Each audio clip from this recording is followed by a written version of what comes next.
Hello guys, it's me again. So in this video naman, paano mag-livestream sa YouTube na may step by step. Kasi kailangan mo talagang magkaroon ng pattern para kumbaga maganda ang pagkaka-record mo nung live streaming mo. So first in the list is kailangan mo magkaroon ng planning. Planning saan? Planning kung ano yung topic mo, kung ano yung magiging flow ng live streaming mo para hindi siya maging boring. So kailangan mo ng planning before ka mag-film. Second step kung paano ka mag-livestream sa YouTube is dapat mong tandaan or gawin yung tamang setup, yung lighting, yung liwanag, pwede naman sa bintana para magkaroon ka ng daylight. I-check mo kung malinaw ka ba sa camera or sa pag-check mo kung malinaw ka. Gawin mong maayos or talagang naririnig ka yung sa audio, kailangan mo siyang intindihin. And yung framing mo, center ka ba, magalaw ba, or malikot ba yung footage mo, kailangan mo siyang isaalang-alang kapag magla-livestream ka sa YouTube.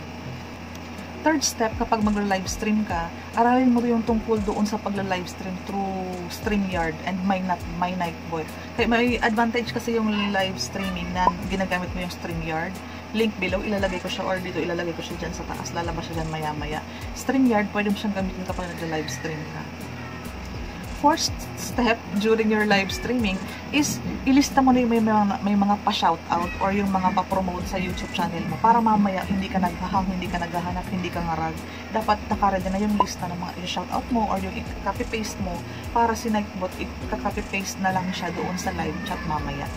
Basta kailangan mo lang talagang ilista or magkaroon ka ng list kung sino yung mga i-shoutout mo or ipopromote mo sa YouTube live streaming mo.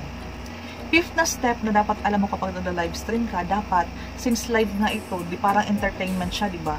Kailangan lively ka, hindi ka boring, walang masyadong yung mga dead air na sinasabi natin. Dapat may spontaneous talagang interaction, lagi mong i-acknowledge yung mga pumupunta, lumalabas, or yung nagta-thumbs up. Saka yung mga bumibisita, kailangan mo silang bigyan ng jacket or kailangan mo silang gawing moderator para makapaglabas sila ng mga YouTube bahay nila. So, kailangan mong tandaan yan. Yung sixth na step, pag nagla-live streaming ka na, mag-prepare ka ng mga sounds na hindi copyright para lively lang yung live stream mo kahit walang nanonood. Diba? Pag may nag-visit dyan ng biglaan, mag-stay sila sa live stream mo kasi may mga music, kumbaga naaaliw silang tumingin kahit kaunti lang yung viewers mo, makaka-attract kasi yung live music na hindi nakaka-copyright para naman may income ka pa din doon sa video or doon sa pagla-live stream mo. Once kasi copyright kasi yung background music mo, hindi mamomonetize yung channel or yung pinaka-live stream mo, so walang income kahit meron yung mga ads. Iwasan mo yung live stream na may copyright ang music. May mga live background music, i-search mo lang yung Creative Commons. Safe yung gamitin. Basta ang mahalaga, may music ka habang nagla-live stream ka. May tanong ako, nagla-live streaming ka na ba? Kung nagla-live streaming ka na, please comment down below kung may mga gusto ka pang idagdag or na-appreciate mong butong video na to or may mga ibang ideas ka pa bang gustong idagdag, please comment down below. Yung pang 7th na step natin kapag nagla-livestream ka, i-promote mo muna yung schedule ng livestream mo sa community para makita siya ng mga subscribers mo, i-promote mo sa mga group chat na meron ka and sa mga community ng YouTuber para may manoods ng mga live streaming mo. And kailangan mo siyang i-promote ng advance. Meron tayong premiere promotion. Lahat ng mga pwede kong i-share sa'yo ng mga other video is ilalagay ko sa description box, sa end screen or dito sa taas. Lalabas yun siya. Basta regarding sa live streaming, ilalagay ko dyan.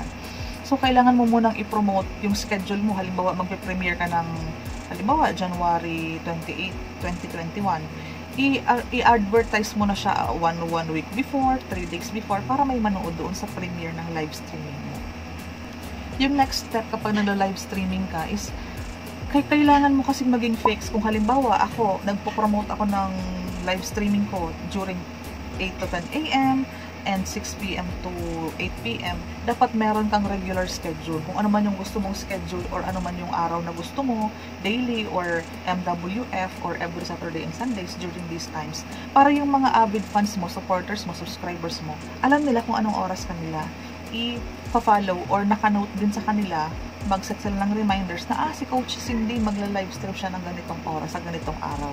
Para yung mga promoter mo, malaman talaga nila palagi na alam ko na yan, daily yan nagla-livestream, so alam ko na kung anong oras siya pupuntahan. Very important po ito.